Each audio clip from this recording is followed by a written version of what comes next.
Hey everybody, and welcome to another edition of Board Game Buys. So in this series I take a look at all of the board games that I've purchased and added to my collection over the last 30 days or so.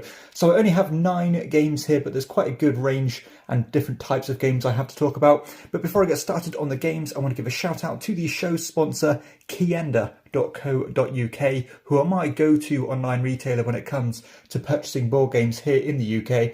And if you use my link in the show notes or the QR code, then you can get 5% off your first order. But let's get cracking on the games. And we're going to start with a game that seems to be getting a little bit of buzz at the moment. This is Lofoten, published by Pearl Games and designed by Sebastian Duardin, who is mostly known for his part in designing Trois, which is one of my favourite Euro games. Now, Lofoten is a strictly 2-player game.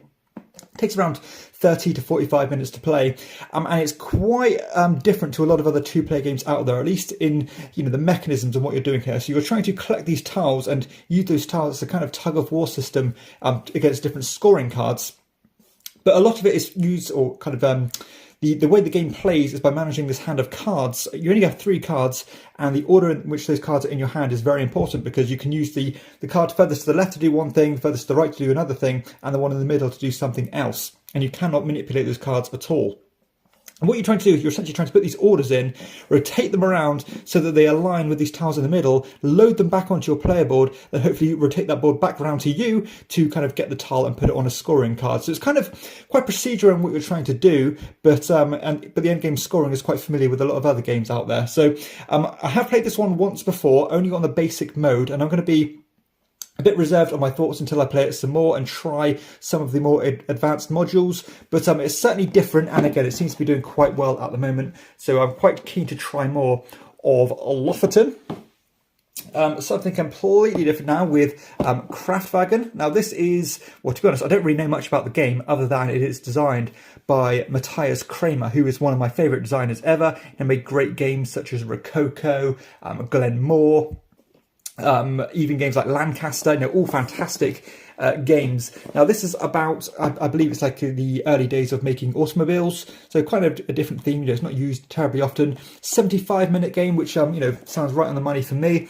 And Kramer games normally hit that sweet spot. So yeah, sadly I don't know much about it other than the designer pedigree, but still really keen to try that one, and hopefully I'll get that one played rather soon.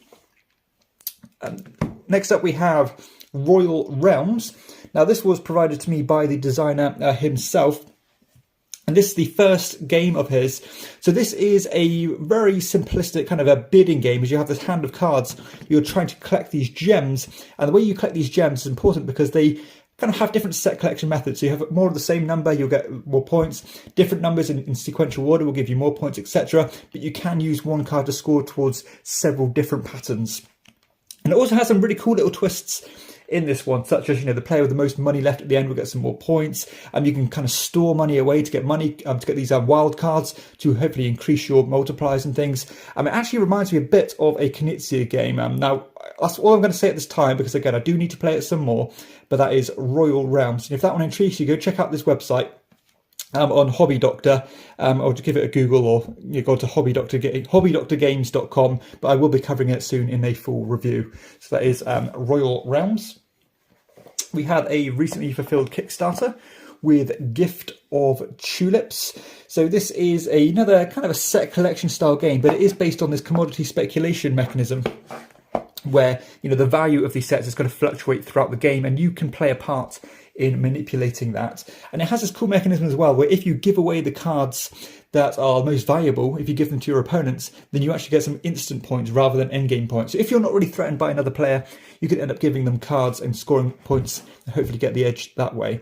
But yeah, a really nice game actually, and I probably will do a review as part of a collection or something, but yeah, it's actually quite a nice little game that's growing on me. That is The Gift of Tulips. I have quite a few of these extras provided by Cranio Creations. So these were all part of the Anunnaki Kickstarter, but I didn't back Anunnaki in the end. I just ended up backing all these different kind of extras for other games I know I love, such as these new tiles here for Lorenzo Il Magnifico. We've got new cards for Newton, more promos for Newton here. This is some extra, what they call the characters for Newton. I think this is the Great Discoveries expansion for Newton as well, which I've been after for quite some time. I've got a new board for Newton, so that's quite interesting how that one's going to play out and what the changes are going to be. So you're going to have a look into that one. And finally, I got the extra stuff for Barrage. So this is all new expansion stuff. It's got a new map with the River Nile down it and some extra modules as well. So yeah, when I get round to playing Barrage again, I might look at putting some of this extra material in there. So that is new stuff from KIENDA Creations. Going back in time now, we're going to, I believe this is one of the earlier Rudiger Dawn games with Arcadia. So Arcadia has actually been recommended to me a few times by some of my my subscribers.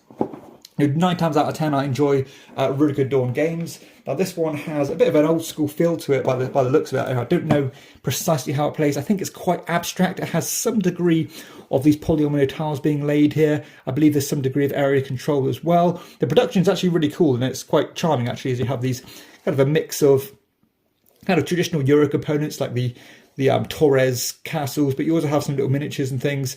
So yeah, that is Arcadia. I'm actually really excited to give that one a go. And on to the last few now, we have a 2022 release with Gallinus. So Gallinus is actually a game that was on my radar for quite some time. I was kind of monitoring how the project was going on Board Game Geek for a few years, and it kind of came out at retail without me really noticing about it, and I managed to get a really affordable copy on eBay, I think it was. So I think it's a pretty standard worker placement game, but I think there are a few little twists on that worker placement mechanism. I think this is all about the early days of medicine and things, which is always quite a cool theme. So yeah, I'm actually going into this one with a bit of an open mind. It might be standard worker placement affair, but I got it at such a good price that I'm kind of thought it was worth a punt, and it could be good, who knows? Because again, I do like the subject matter, and it seems like there's been a lot of time and effort spent on making Gallinus a good game. So hopefully that is the case. On to the last couple of games then. So I picked up a copy of Stevensons Rocket. So this is a game that goes back, I think, to 1999, a Reiner Knizia design, and it's kind of a route building train game with a degree of commodity speculation, or kind of stocks and shares, as you are extending these train lines, getting more stock in these different train lines, and then hopefully, well, trying to merge them together and benefiting off that. Now, I probably will do a quick review of this one, but if you watched my collection run through, you might have noticed that this was on my sell pile. I wasn't very impressed by it, actually. It was quite slow and plodding. So yeah, maybe wait for my full review on this one. But no, if you want a quick summary, don't buy it. It's too it's a bit dated, I think, and that's rare I say that for a Reiner Knizia design. I also picked up a copy of Splendor Jewel, and you see I don't have the physical copy here. This one came and went pretty quickly because, to be honest, it's just more Splendor. Now, I must admit, I do think the changes between the original Splendor and this one are improved. I think this is a better game. The drafting system is much more interesting. There's a few more victory conditions added in, which make the game feel a bit more tense, but still, ultimately, if you're not terribly enthused by that Splendor kind of a main feel, I suppose, then this one is definitely worth passing by. It didn't really set my world on fire, despite me objectively thinking it's a good game. It's just not one that I'm itching to play anymore, and I feel like I've had my time with it and ready to move on to something a bit more weighty and maybe have a bit more going on in the game. And the final game is Mosaic. So Mosaic was one that I was kind of on the fence with when the Kickstarter campaign was out there. Now, this is just the standard retail version. I've not got all the bells and whistles or the miniatures and things, because, to be honest, that was quite intimidating for me. Too much stuff, and all that stuff is a massive barricade or a massive obstacle to get games to the table for me. But this is a Glendrover Civ game, but I've read the rules in this one. I've not played it yet, and the rules are actually very digestible. I have the game set up on this table, actually, beneath these wooden planks. So it's probably going to be my next game played. It actually looks like it's quite fast. I mean, I think there's 8 different actions you can take, and they're all pretty simple. So hopefully the game should flow nicely. And it's not the most thematic of games, at least from me reading the rules, but it's got that idea of having prerequisites and needing cards to build other cards, and etc. So yeah, I'm actually quite keen and optimistic to see how this one plays. I generally have liked Glendrover designs when I've played them. So yeah, I'm quietly optimistic for Mosaic, and hopefully I'll have some content about that one out there relatively soon. So that's it. That's all the games that I've picked up over, well, in February, or at least the last 30 days. Hopefully there's something on here that has piqued your interest, because you know, it's a good idea about what's coming up. Now, if you have enjoyed the video, please be sure to hit like and subscribe to my channel and check out my other content too. But for everybody else, I'll see you next time on Chairman of the Board. Bye-bye.